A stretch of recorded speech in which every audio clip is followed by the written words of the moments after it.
Guam is at a crossroads right now. And how we, as a people, address the issue of living wages will determine whether or not our people are going to be able to stay on Guam much longer.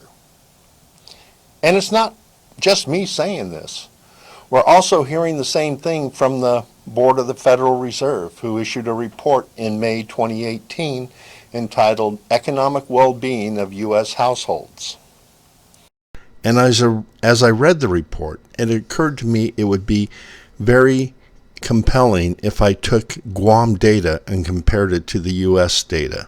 So I did a survey here of people working on Guam to collect the information to match against the federal report.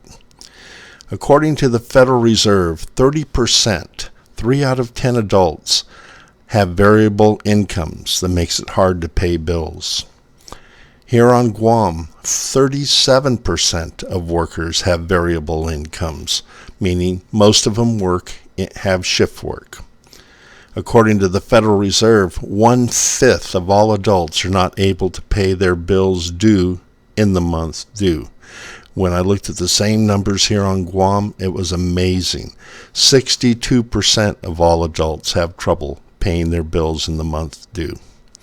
And 10% of all adults in the U.S. need outside financial support to pay their bills. Here on Guam, 26% of adults need outside financial support to be able to pay their bills. One of the more striking findings was that 40% of all adults will be unable to deal with a $400 emergency. Here on Guam, 66% of adults do not have the resources to deal with a $400 emergency. And here's another scary statistic. In the United States, 25% of adults skip medical care due to being unable to afford the cost.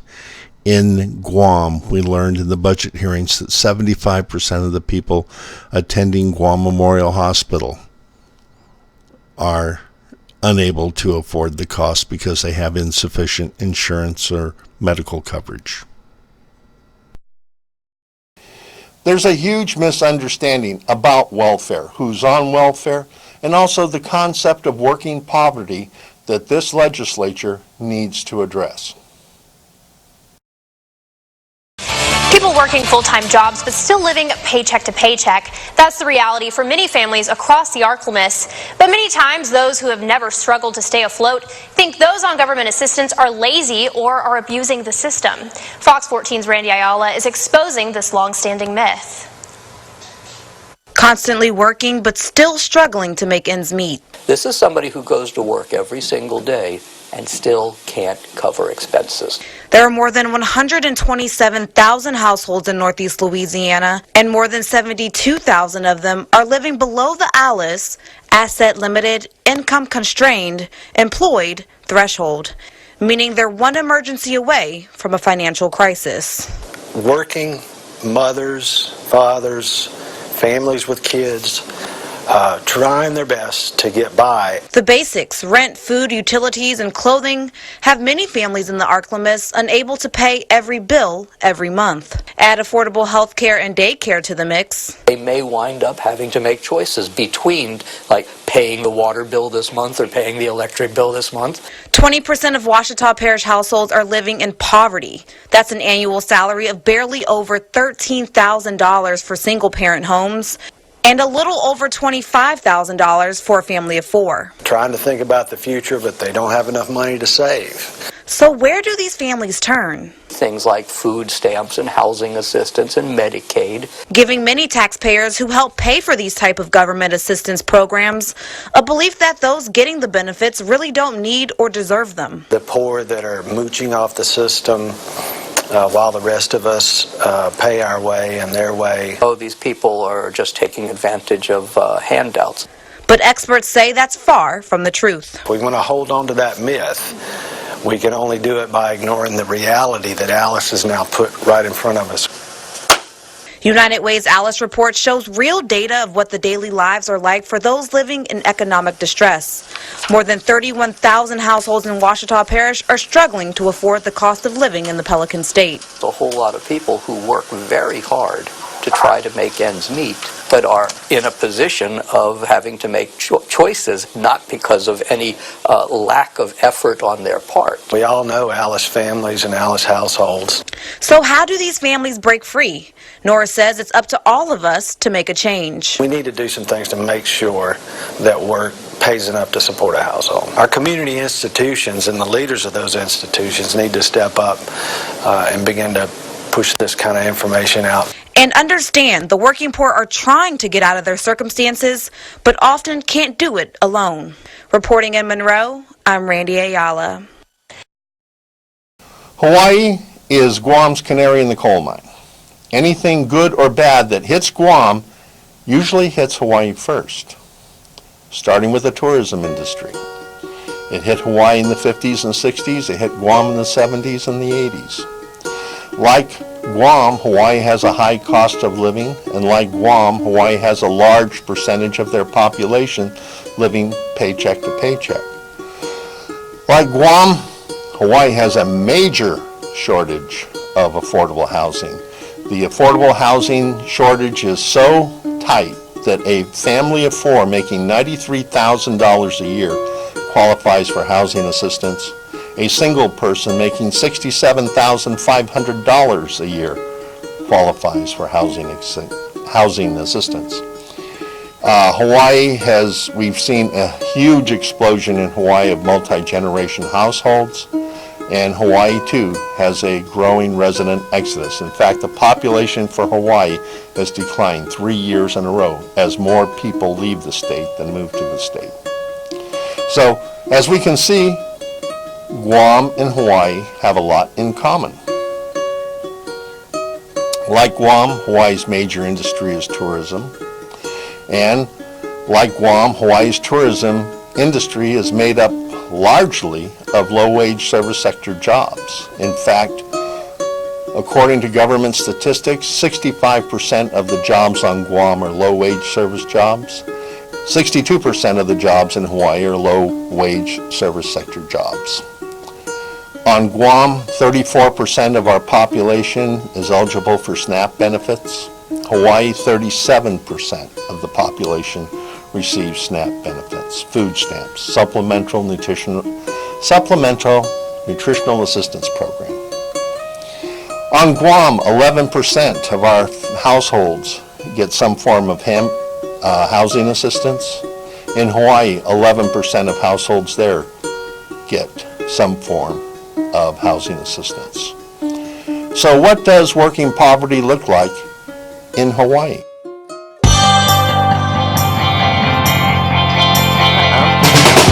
Our time for Howard's Illustrated Economics, and this morning, new figures on Hawaii's minimum wage. Yeah, I've done many stories about small businesses that worry about a higher minimum wage, but for balance, there's this new report that tells you who could benefit from a higher minimum wage. First of all, who earns the minimum wage? And by the way, this is in Hawaii. Fewer than 5% of our minimum wage earners are teens. I mention that because for years there was this argument that teens don't have to make more than a low wage because they're not actually living on it. But that's less than 5% of minimum wage earners. 56% are women. How many of these people that I'm about to mention earn the minimum wage? Well, 48% of all women are minimum wage earners, which is astonishing. 46% of Native Hawaiians, 64% of Pacific Islanders. So there are elements of our community that are disproportionately affected by our bottom end wages. And finally, how many of these next groups do? Well, 2/3 of minimum wage earners, of earners in retail make the minimum wage, and more than 80% of food service workers do. $21,000 a year, which is the current minimum wage. You could have 2 jobs at the minimum wage, working 16 hours a day, and you still couldn't live on it. Yeah. So this 48% of women making minimum wage, this number is shocking to me. Is that 48% of women in the workforce? Yes. Okay. Not all women. but still very high. Yeah, we're not counting people that aren't in the workforce at all. Okay, all right. Thanks, Howard. In Hawaii, a lot of research has been done on working poverty. And here on Guam, we need to pay attention because the same things that apply to the people of Hawaii apply here to those trapped in working poverty here on Guam. Now, I have edited down this presentation to the relevant parts of the discussion that pertain to Guam, but in the pack I'm giving all the senators, they will be receiving a link to the entire video, and a link to the entire video is included on this post as well. More than 1/3 of our island community, friends, family, neighbors, co-workers, are struggling, and we may never know it. They're unable to make ends meet, and they're not even dealing with a temporary setback. 37% of all households in Hawaii can't pay for their basic needs, and their numbers appear to be growing. Who are Hawaii's working poor? This live broadcast and live stream of Insights on PBS Hawaii start now.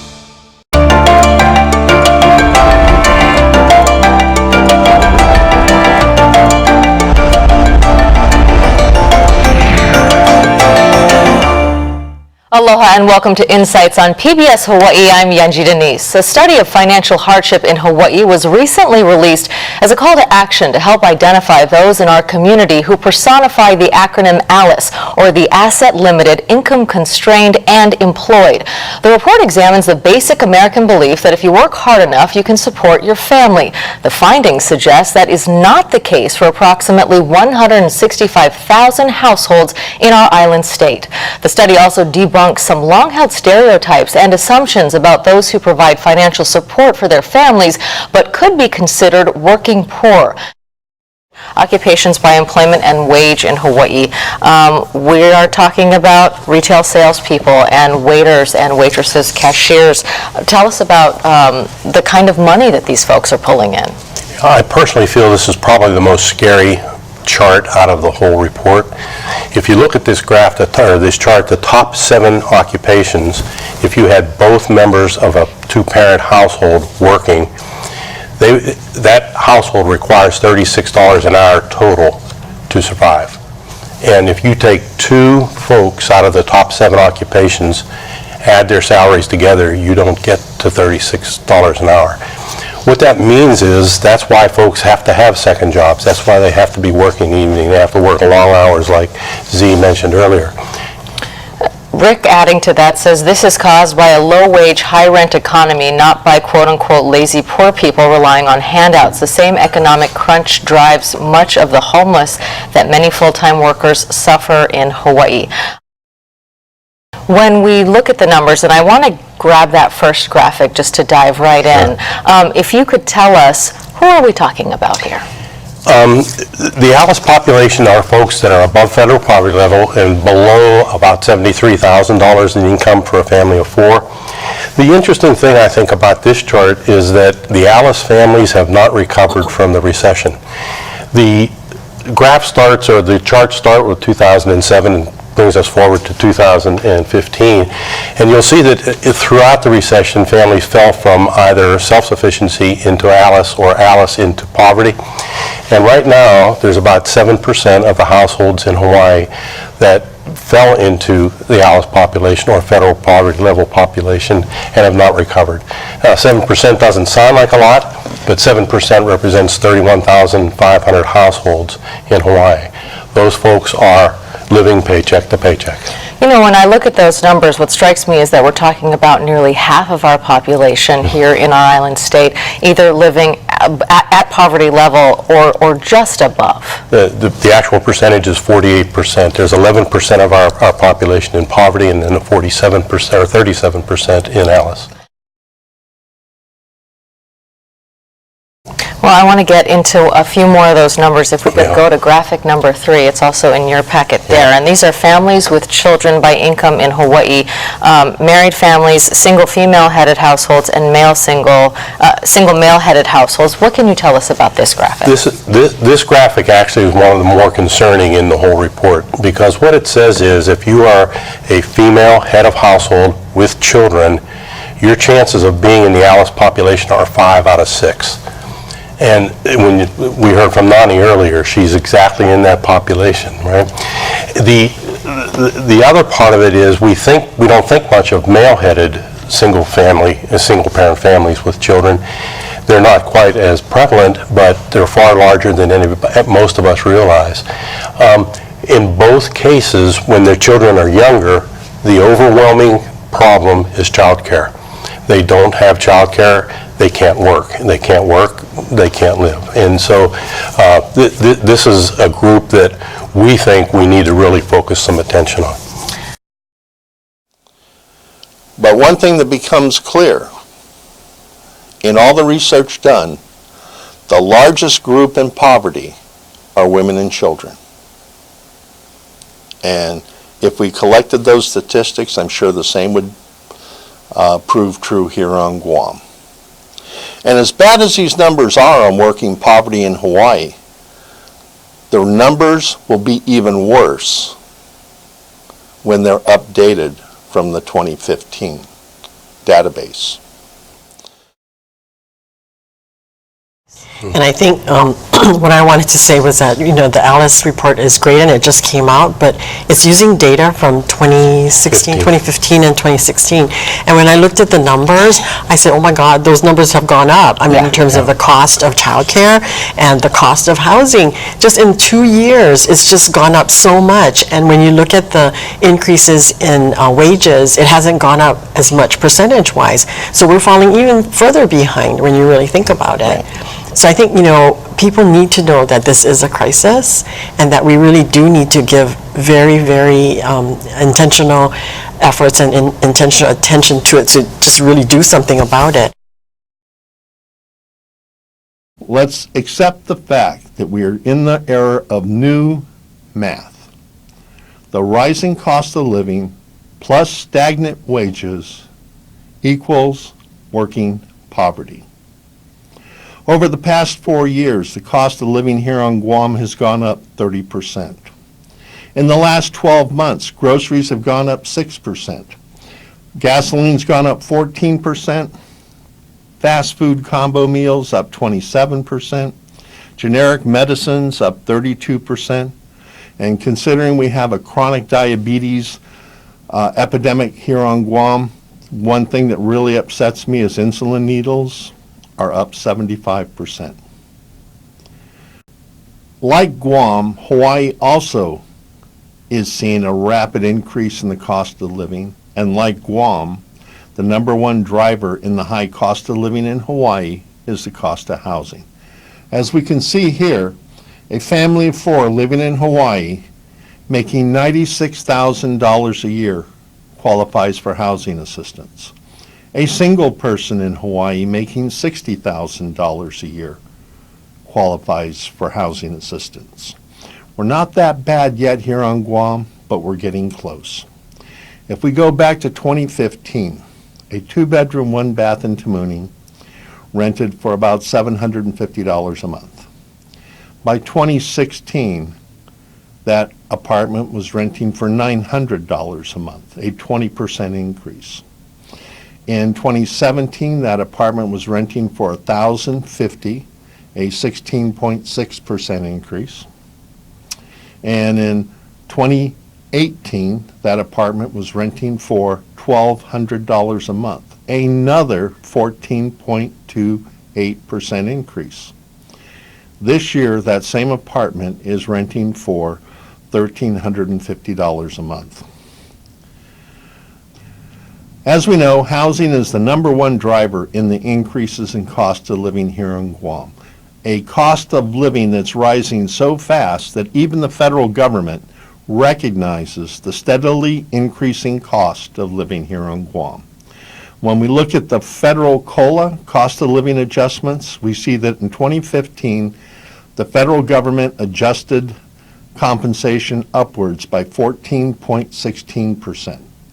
In 2016, COLA adjustment was 13.7. In 2017, COLA adjustment was 13.82. And in 2018, the COLA adjustment was 13.01. And for 2019, the federal government is adjusting the cost of living allowance for Guam upwards by 12.8%. Even government of Guam recognizes the steady increase in the cost of living. Government employees regularly get between 3.5% and 20% step increments, depending on whether they're classified or unclassified. In the meantime, those trapped in low-wage service sector jobs have not received a pay raise in over 5 years. The last increase they got was the increase in minimum wage in 2015, and that was 13.8%. So let's talk about who any change in minimum wage will affect. And here are the Alice on Guam basic numbers. When we start with the Bureau of Labor Statistics, so when we look at the difference in compensation right here, we see the government of Guam employees on average take home twice what non-government of Guam employees make. According to the Guam Department of Labor, there are 101,086 jobs on Guam.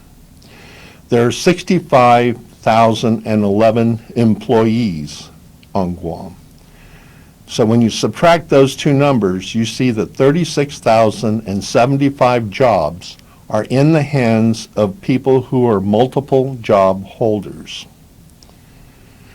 So when we look at the breakdown on the jobs themselves, we see that 42,257 of those jobs are low-wage service sector jobs. About 65% of jobs on Guam qualify as low-wage service sector jobs. And again, according to the Department of Labor Statistics, 87% of Guam workers earn less than $40,000 on their job. That's why households are struggling. We have 44,662 households here on Guam. 60% of those households make less than $50,000 with all income sources combined. 11% of those households are receiving housing assistance, and the waiting list is very long.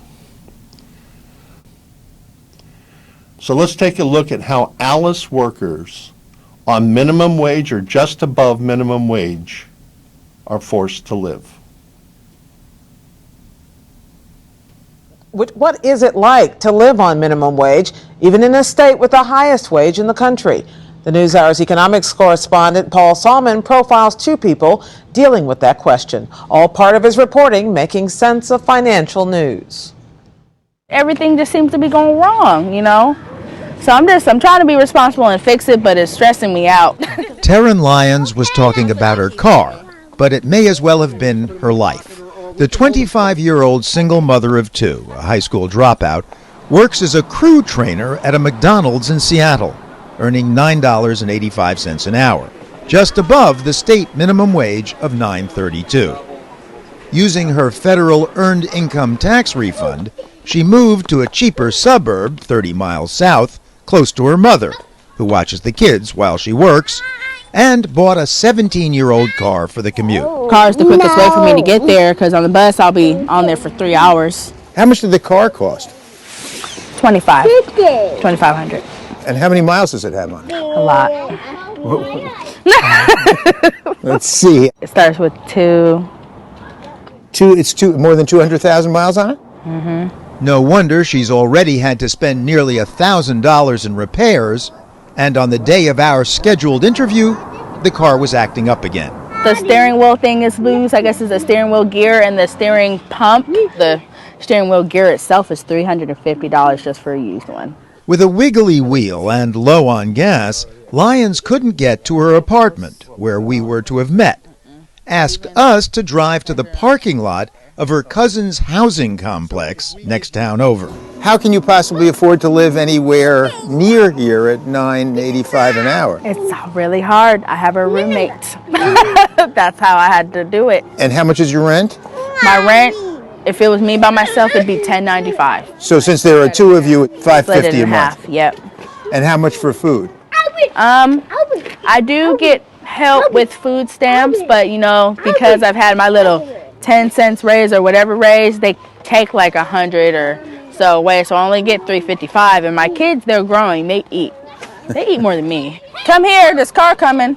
Sometimes Lyons eats at McDonald's, where she gets a 50% employee discount. If you didn't work at McDonald's, could you afford to eat at McDonald's? If it wasn't for the discount, I just wish I didn't have to depend on stuff like that, you know? But I've stayed with fast food because, you know, I got a criminal background. And the criminal record? Theft, 3 misdemeanors.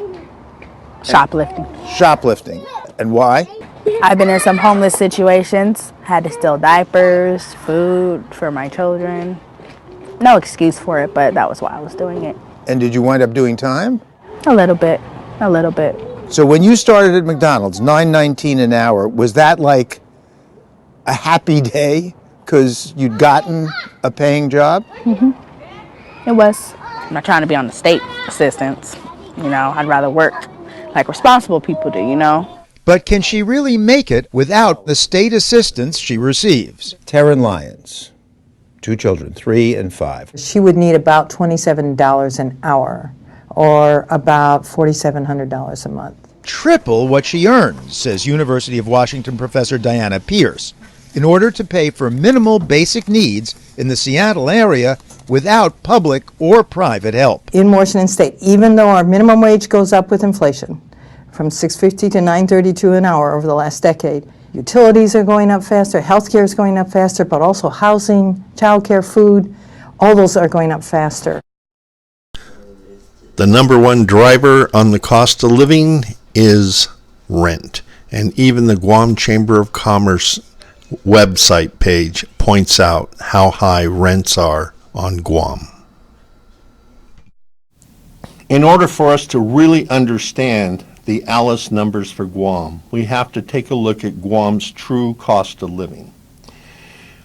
For a family of 4, a household survival budget includes rent at $1,200 a month, auto expenses, and we're not talking a new car, we're talking a 7 or 8 year old car, registration, insurance, gas, repairs, $300 a month, utilities, $500 a month, child care, $600 a month, food, $1,200 a month. So the monthly cost of living, a survival budget here on Guam, is $3,800 a month.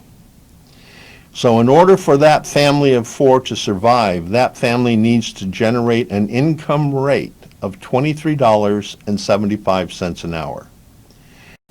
That family of 4 needs to hold down 3.5 full-time low-wage service jobs just to generate the net income dollars to survive on Guam without massive government support and assistance. How does Guam ALICE life compare to ALICE life in California? Rent for a 3-bedroom, 2-bath in Dedido is $1,500. In Vallejo, which is a bedroom community on the outskirts of San Francisco, is considered a very high-cost area to live, $1,000 a month. Power in Dedido, $357. In Vallejo, $106. Groceries, and we're talking just basic bare necessities, eggs, bread, milk, cans of beans, rice, hamburger, nothing fancy. $299 on Guam, $189 in Vallejo, California. 1 tank of gas, we all know there's a big difference there. $85 here on Guam, $71 in Vallejo.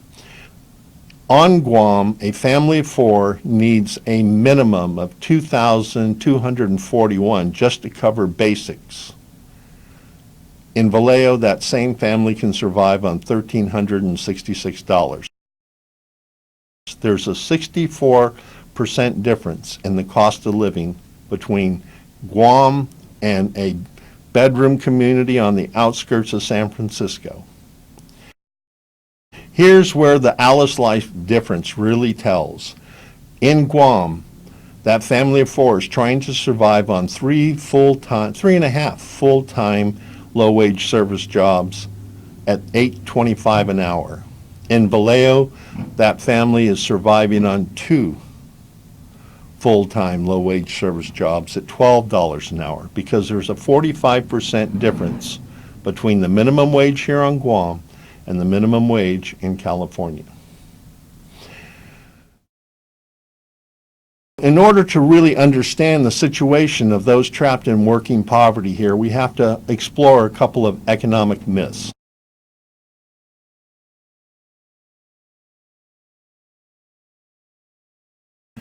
The first one is people against minimum wage increase will tell you, let the free market decide wages. Well, Guam is not a free market economy. Government expenditures make up 34% of the gross domestic product. When we look at other regions, Puerto Rico, government expenditures are 14%, Hawaii it's 12%, most states are between 8 and 11%, but here on Guam we're at 34%. 1/5 of our workforce works for the government. 4/5 of the employees that don't work for the government, 82% of all employees, work in the hospitality industry or small businesses here on Guam. And most are trapped in low-wage service jobs. So what we see is a large group of employees waiting for opportunities to join government of Guam. But a funny thing happens. Every year we hear politicians talk about the need to raise government salaries to make wages more competitive to private industry. Recently, Guam Water Authority got approval for a rate hike, in part to fund raises to make administrative positions more competitive. The legislature just passed a pay raise for Guam Election Commission staff members, and the new budget appropriates $350,000 for another government pay study. Very rarely do we see government employees leave their government jobs to go to work in hospitality. But every business here on Guam can tell stories of their best workers who left to go take government jobs.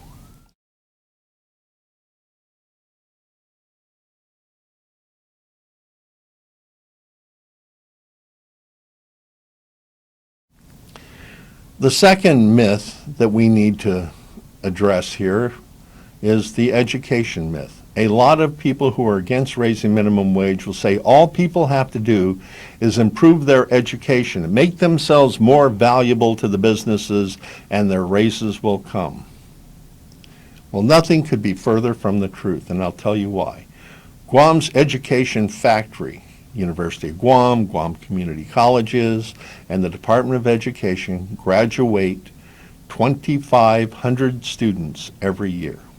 Guam's business community creates 1,000 new jobs every year. That's a job shortage for each graduating class of 1,500 jobs. And that shortage creates a surplus of people looking for work, which gives businesses the power to keep wages low because there are so many people looking for jobs.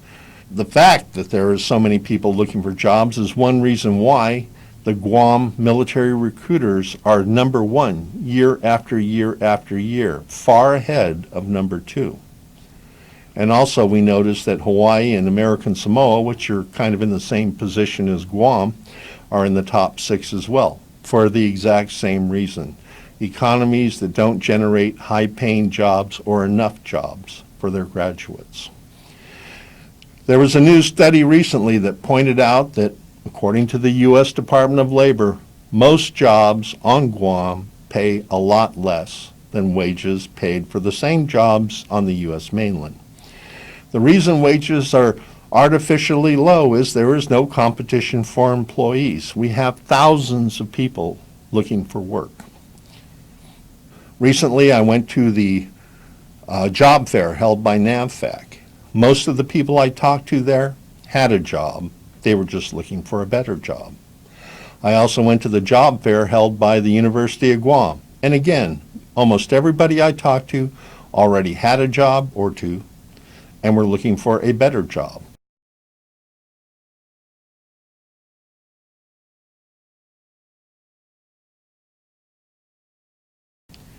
Guam is not a fair market.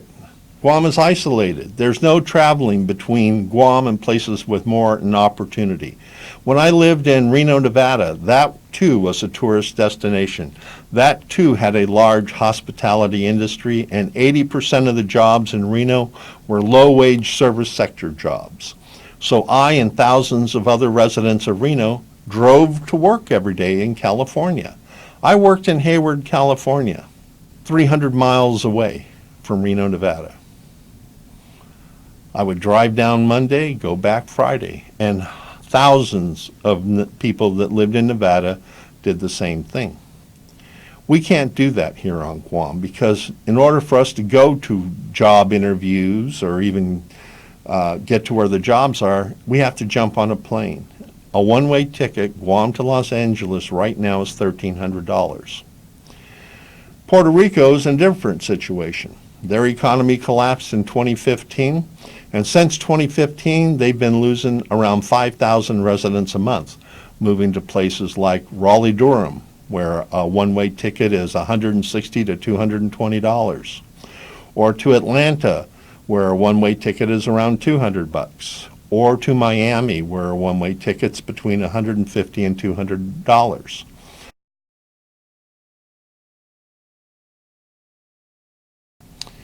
Here on Guam, we don't have enough jobs available for the people that graduate. I did an online search on May 22nd. On that day, there were 422 job openings on Guam. That same day, there were 12,746 job openings in Salt Lake City. The same day, there were also 36,023 jobs open in Dallas-Fort Worth area.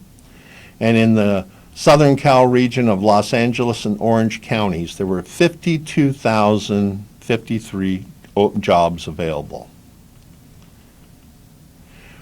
See, worker shortages and other labor markets are bringing companies to Guam to recruit.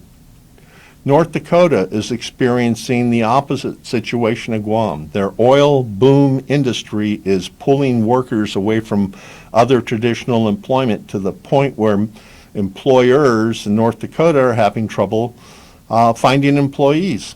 So they came to Guam and recruited people here on Guam to go work in North Dakota.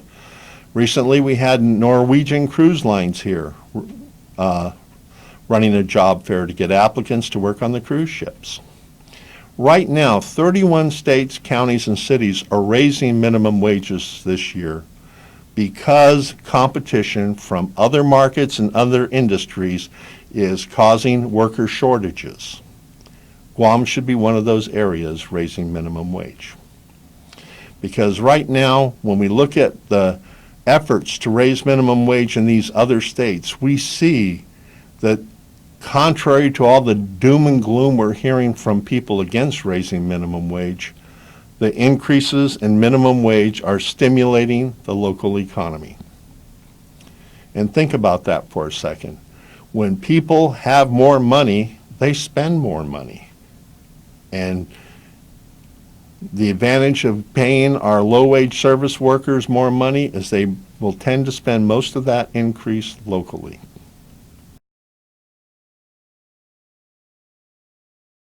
Bill 136 proposes to raise the minimum wage from $8.25 an hour to $9.25 an hour in two steps, 50 cents next year and 50 cents in 2 years. And at $9.25, those trapped in working poverty will get very little of the relief they so badly need, especially when you consider the fact that the cost of living will probably have gone up another 20 to 30% by then.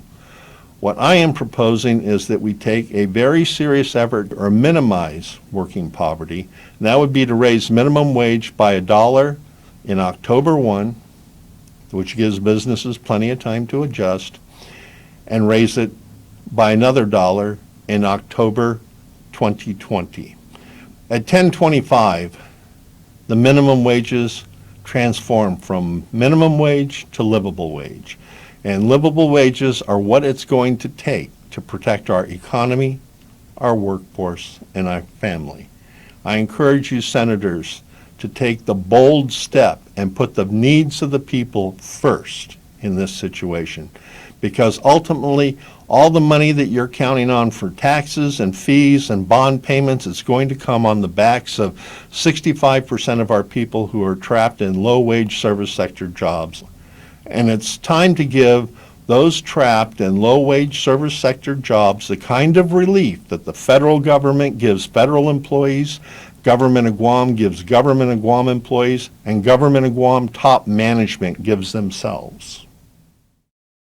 Because, you know, I've actually come to a place, born and raised here, only lived in Hawaii my whole life. I've never lived anywhere else. Part Hawaiian, but I've kind of come to a place in the last couple of years where I've accepted that I might not stay here forever. My daughter might not make Hawaii her home. And that's okay. You know, before that, I would have never considered it. And I've made some pretty big decisions based on thinking I will be here forever.